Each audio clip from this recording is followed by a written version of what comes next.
The New York Times carried an article in January 2025. They said that the Tibetan language is being squashed, is being discriminated against, is being eliminated by the central Chinese government. It is quite, I mean, I've seen a lot of astonishing things in my life regarding false narratives, but I think this is one of the biggest false narratives I have ever seen in my life. And as part of this trip that we had in the fall of 2023, we had able to visit we have Xizang, which is autonomous region, and right next there's a neighboring province of Qinghai. Now, in Shanghai, you have a very important Tibetan population. Now, we visited a boarding school. So when we were there, of course, we asked them, what are the language taught there? What was the first thing they said?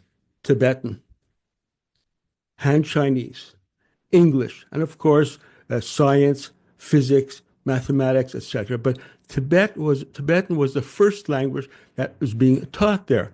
Now, there's another interesting aspect. Well, suppression of are people forced to speak languages? Well, in a sense, yes. But ironically, in the areas of Xizang, in a university, at least one university, which is in the quite rural area of Xizang, where there are both Tibetans as well as Han Chinese, guess what? The Han Chinese are forced to learn Tibetan.